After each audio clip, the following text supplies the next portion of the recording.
పునీత యోహాను గారు రాసిన శుభవార్తలోని భాగము.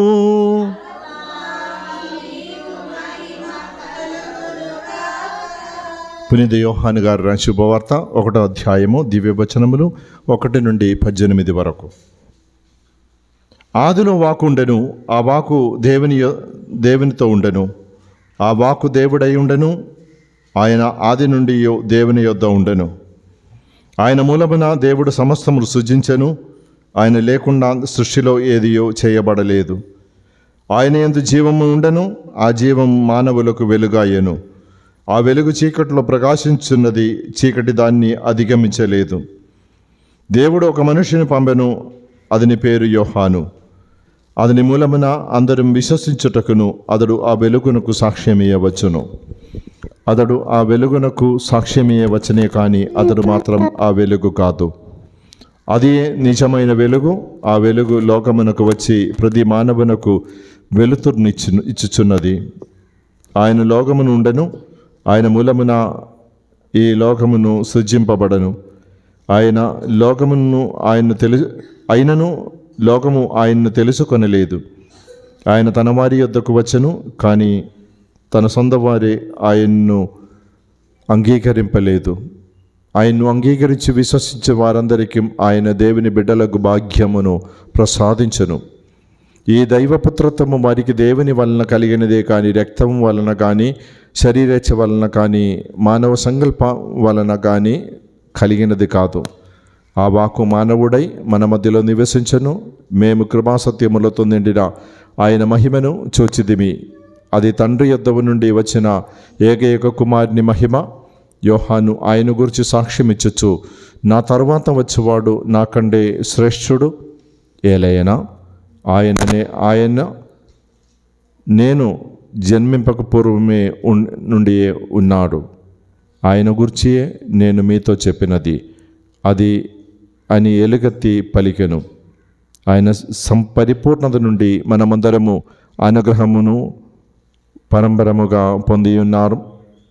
మోషే ద్వారా ఒసగబడ్డది ధర్మశాస్త్రము, యేసుక్రీస్తు ద్వారా వచ్చినవి కృపాసత్యములను. ఎవరును ఎప్పుడును దేవుని చూడలేదు. తండ్రి వక్షస్థలమున ఉన్నవాడు జనిదేక కుమారుడైన దేవుడే ఆయన్ను తెలియపరచను. ఇది క్రీస్తు సువిశేషము. క్రీస్తునాథుని మిక్కిలి ప్రియమైన సహోదరి సహోదరులారా, నాకు 2 పూజ కూడా ఉంది. ఇప్పుడే నిద్ర వస్తుంది. Praise the lord. Praise the lord. Hallelujah. మీ జీవితం కూడా అలాగే ఉంది. సరిగా పెట్టు మైకు. నీ వల్లనే. Praise the lord. హల్లెలూయా. మీకు క్రిస్మస్ అంటే ఇష్టమా, సంక్రాంతి అంటే ఇష్టమా?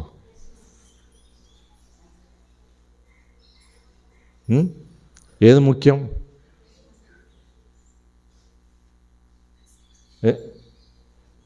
క్రిస్మస్కి పిండి వంటలు చేస్తారా, సంక్రాంతికి పిండి వంటలు చేస్తారా? అప్పుడు ఏది ముఖ్యం?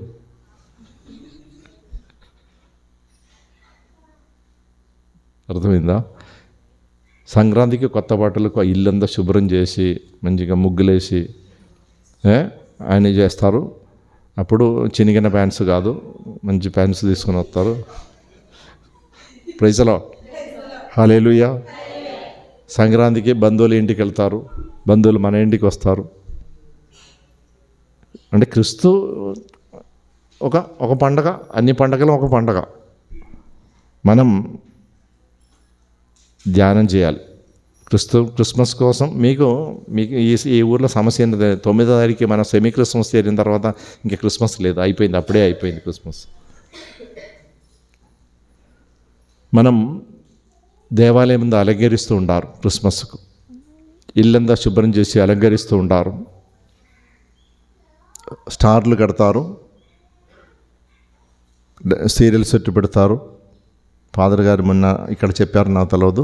బయట స్టారు, లోపల బారు, బయట జోరు. ఇదంతా మన జరిగే సంఘటన అన్ని గ్రామాల్లో, దాదాపు అన్ని గ్రామాల్లో. ఇవన్నీ జరిగిన మనం ధ్యానం చేయవలసిన ఆ భార్య భర్తల గురించి. ఆ భార్య భర్తలు ఎవరు? జోజప్ప గారు, మరియమ్మ. మన కోసము చేసిన, అనుభవించిన శ్రమలు ధ్యానం చేస్తుండాలి. ధ్యానం చేసి మనం ఆ దంపతులను అనుసరించాలి. వారు ఏవైతే ఎన్నో బాధలు అనుభవించారు. ఇప్పుడు మీరు మీ పిల్లల కోసం కష్టం అనుభవిస్తే వారికి తెలవాలి, పిల్లలకి తెలవాలి వారు ఎంత త్యాగం చేశారని. మీరు త్యాగం చేస్తున్న పిల్లల కోసం, కానీ పిల్లలు గమనిస్తున్నారా, గుర్తుపడుతున్నారా? నా తల్లిదండ్రులు అమ్మా నాన్న నా కోసము బాధలు శ్రమలు అనుభవిస్తున్నారని తెలియపరిచే విధంగానే జ్ఞానం వచ్చిన తర్వాత వారు తెలుసుకోవాలి. తెలుసుకున్నప్పుడు మీకు ఏ దుఃఖం ఉండదు, బాధ ఉండదు. వృద్ధాప్యంలో వారు మిమ్మల్ని అద్భుత విధముగా చూస్తారు.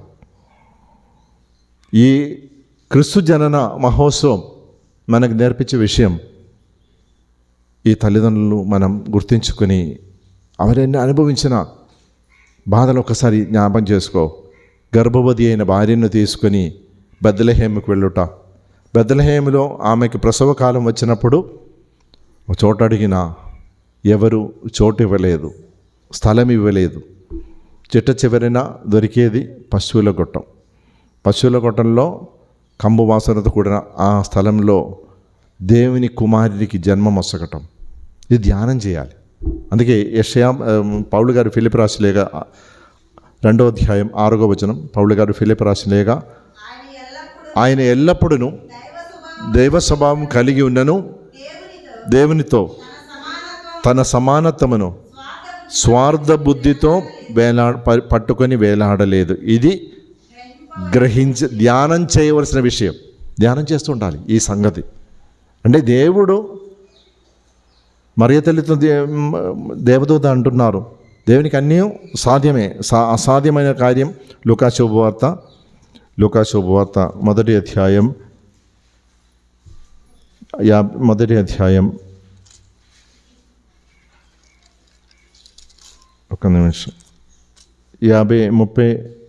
వచనం చదువుమా. నీ చుట్టపక్క ఎలిజబెతమును చూడుము, ఆమెకు వయసు మళ్ళినది కదా. గొడ్రాలైన ఆమె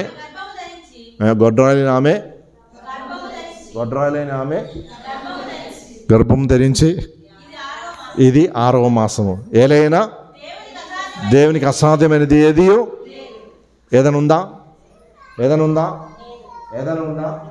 లేయడవాసుల మనస్సు మార్చుకోవడానికి ఏదైనా సాధ్యమా? అప్పుడు అన్నీ సాధ్యమే. దేవుడికి అన్నీ సాధ్యమే.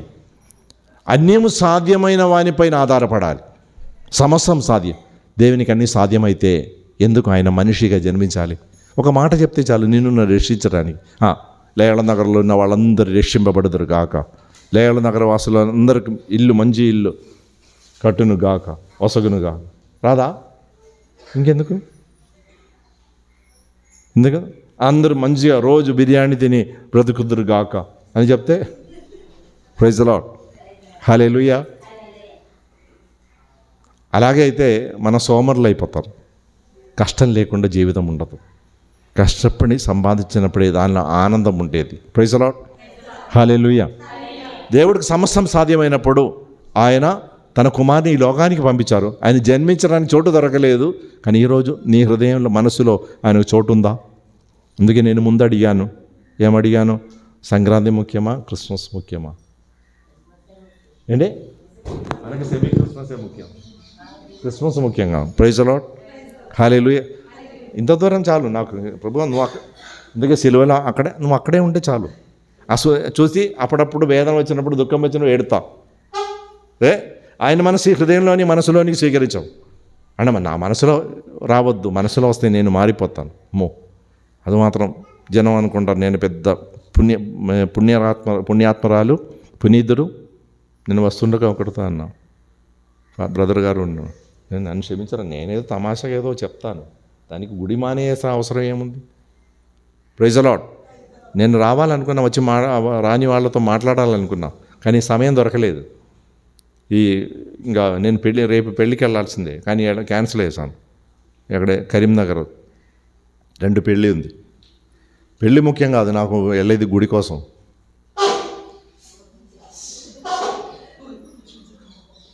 దానికి టైం కాలేదమ్మా, ఇంకా పూజ అయిపోయినలే, పలహారానికి టైం కాలేదు. కావున మనం సమస్యలు ఈ మన జీవితం యాత్రలో ఉన్నాం. ఆ మనసుకు ఆయనకు ఒక స్థానం వసగాలి.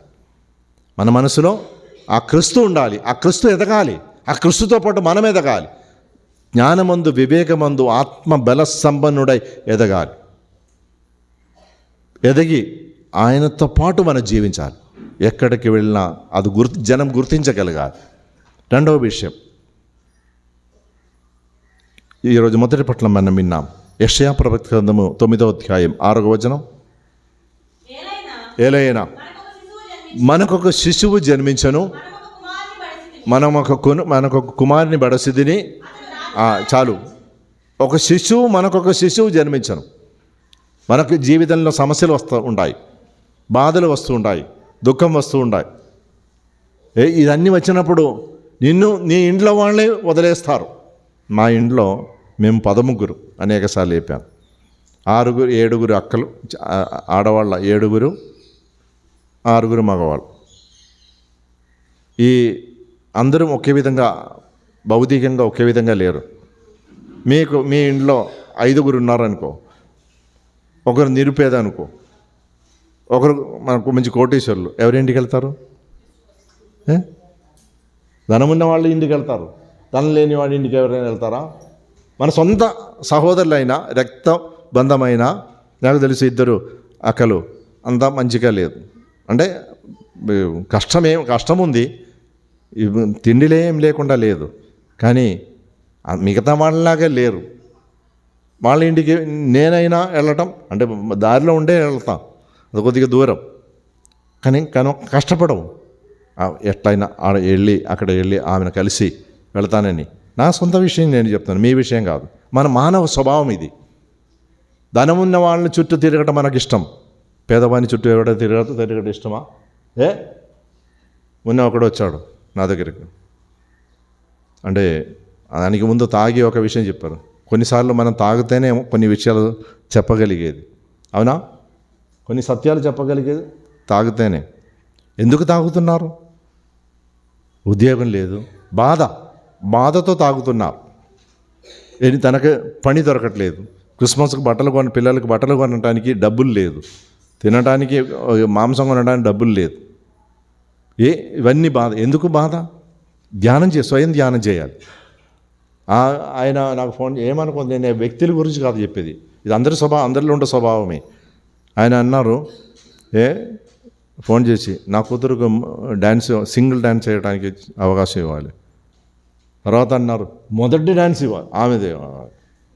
ఏంటి? పుష్ప. తగ్గేదే లేదు. Praise the lord. నిన్న గుడికే రాలేదు. నేను అది చెప్పాను, పిలిచేది చెప్పాను. చెప్పినప్పుడు అడిగారు, నేను ఇచ్చాను. ఎందుకు? ఇది చెప్పాలి కాబట్టి. బాధలతో వెళ్ళవద్దు. నాకొక శిశువు జన్మించను, ఈ లోకం అందరూ నన్ను విడిచిపెట్టినా నాకొక దేవుడు ఉన్నాడని సత్యం మనం అంగీకరించాలి. ఆయనకు జన్మమొసగాలి ఈ మనసులో.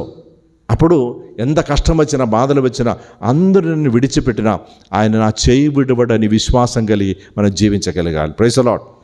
హల్లెలూయా. అప్పుడు ఈ లోకం మీ బంధువులు, మీ మిత్రులు అందరు విడిచిపెట్టినా నా మనసులో క్రీస్తు ఉండే, నాకు యేసు చాలు, సంతోషంగా జీవించగలరు. Praise the lord. సంతోషంగా జీవించగలిగే కృప దేవుడు అసుకుతాను. మూడవది, మనం యేసు జన్మం అంటే ఏంటి? శుభవార్త. అంటే నీ సాన్నిధ్యం ఇతరులు కామిషిస్తారా? ఎవరైనా వస్తున్నారు, ఏదో వస్తున్నారు, ఇంకా లేనిపోని అంతా మాట్లాడు.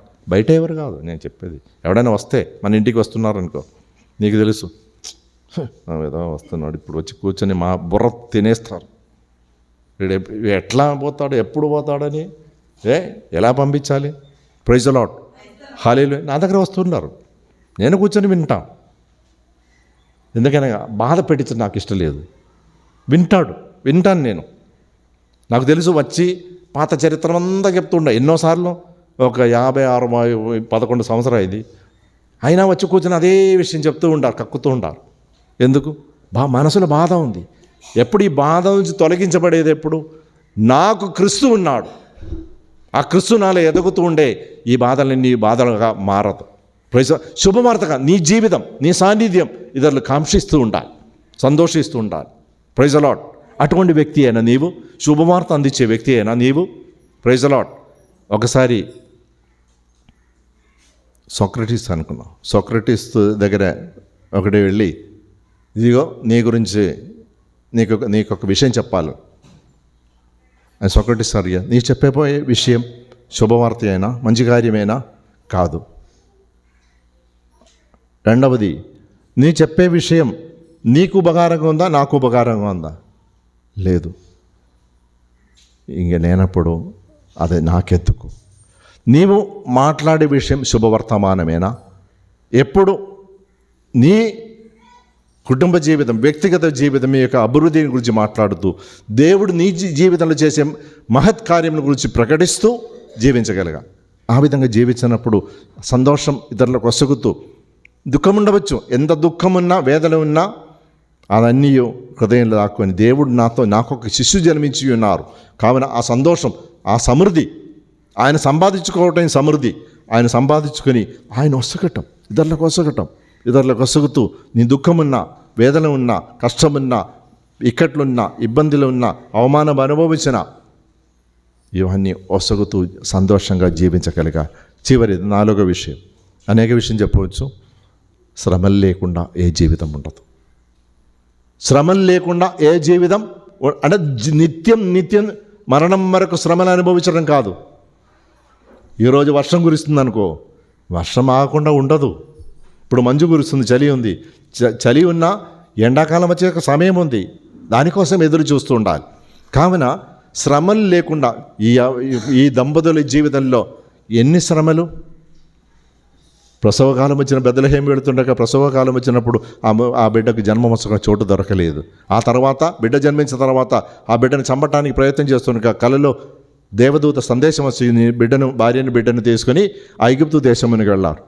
ఆ రోజు మంచి ఈ రోజుల్లాగే ఎక్స్ప్రెస్ హైవే ఏమి లేదు. కావున ఎన్ని కష్టములు మీకు తెలుసు, స్త్రీలకు తెలుసు. గర్భవతి అయిన తర్వాత పొట్ట పెట్టుకొని వెళ్ళాలి, నడవాలి.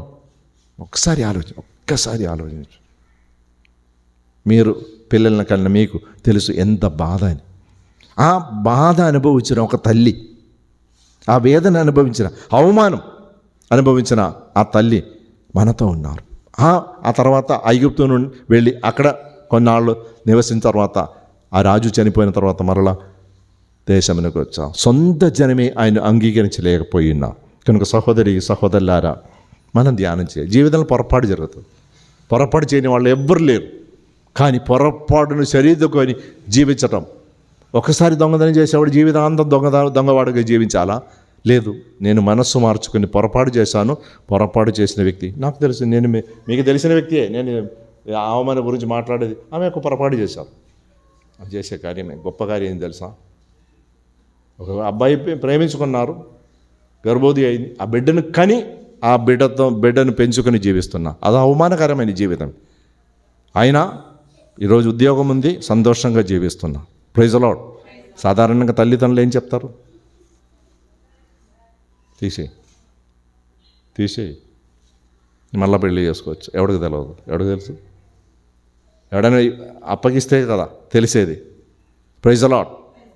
హల్లెలూయా. ఇదంతా మన సమాజంలో జరిగేదే, రోజు నిత్యం జరిగేదే. ఈ మధ్యలో జరిగింది, నాకు తెలుసు కాబట్టి. కావున ఆమె నాకు చాలా ఆశ్చర్యం.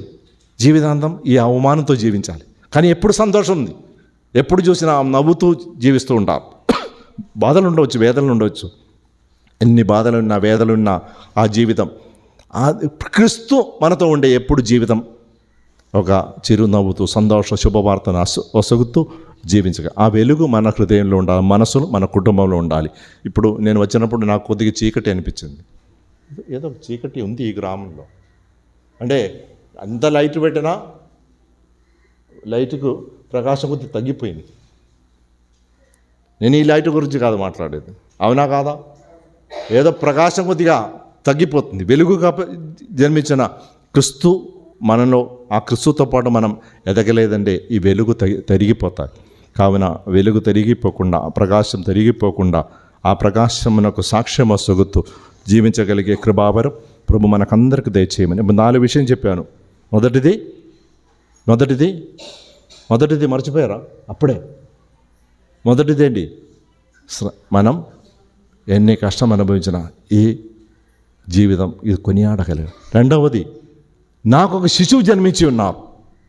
కష్టం వచ్చిన, బాధలు వచ్చిన, ఈ లోకమంతా నన్ను విడిచిన నాకు ఒక వ్యక్తి ఉన్నారు, నన్ను ప్రేమించే కాపాడే వ్యక్తి ఉన్నారు. మూడవది నేనే మర్చిపోతాను, మీరు చెప్తా. మూడవది ఏం చెప్పాను సోని? నీకు కూడా గుర్తులేదా? మూడవది ఏంటి? సాధ్యమైనది ఏది చెప్పాను, అది వేరే విషయం చెప్తూ మీరు ఇలాగే ఉండే నేను కూడా మర్చిపోతాను. సంతోష శుభవార్తగా మారాలి. మూడవది శుభవార్తగా మారాలి. నాలుగవది, ఎన్ని కష్టం వచ్చినా, బాధలు వచ్చినా ఎప్పుడు సంతోషిస్తూ ఆనందిస్తూ శ్రమలు లేకుండా జీవితాలు. పిల్లలు పెంచుతూ ఉండగా ఒక వయసు వచ్చిన తర్వాత వారికి కష్టం నేర్పించాలి. కష్టం లేకపోయినా కష్టం నేర్పించాలి. నేను ఇవ్వను వయసు వచ్చిన తర్వాత. కానీ ఈరోజు చెప్పడానికి ధైర్యం ఉందా? అడిగేది ఇవ్వలేదనుకో ఏం చేస్తారు పిల్లలు? అడిగేది ఇవ్వలేదనుకో ఏం చేస్తారమ్మా? నేర్పిస్తారు వాళ్ళు. ఏంటి? మందులు వేసుకొని వెళ్ళిపోతారు. ప్రైజ్లో జరిగేది అదే. ఎందుకనగా కారణం ఇద్దరు. వాళ్ళకు తెలుసు, వీళ్ళకు మా అమ్మా నాన్నకు మేమంటే భయమే. ఎందుకు? నాకు ఇద్దరే ఉన్నారు. పోతే ఒక విన్న కోట్ల కళ్ళ ముందే చనిపోయారు కదా. పెళ్ళికి సంతోషకర కార్యానికి వెళ్ళి ఇంటి ముందే, గుడి ముందే చనిపోయారు. కావున మీకు భయం. అందుకే 5-6 కనాలి సృష్టి మీద. ఈ రెండులో ఆపవద్దు. పెళ్ళి అయిన తర్వాత సోని ప్రైజ్ అలాట్. దేవుడు ఇస్తాను, మీరు కాదు ఇచ్చేది. నేను మళ్ళా బాధ కలిగిన విషయం మాట్లాడతాను, మళ్ళీ ఎందుకులే. కావున ఈ క్రిస్మస్ ఎన్నో క్రిస్మస్ కొనియాడా, ఎన్నో క్రిస్మస్. నేను 64వ క్రిస్మస్. నాకు ఒక క్రిస్మస్ చాలా గుర్తు. ఎందుకనగా ఆ క్రిస్మస్ రోజునే నేను దివ్య సప్రసాదం స్వీకరించేది. కావున అది మరవరాని రోజే. కావున ఆ ప్రభువును మనం స్వీకరించి ఆ వెలుగు అంధకారం మనలో ఉండే అంధకారం తొలగింపబడి మనం నూతన సృష్టిగా మారుతీరి జీవించే కృపావర ప్రభు దయచేయమని ప్రార్థించదుము. పితా పుత్ర పవిత్రాత్మ నామమున మనమంతా లేచి నిలబడి మన విశ్వాసమును వెల్లడి చేయదమును. పరలోకమును భూలోకము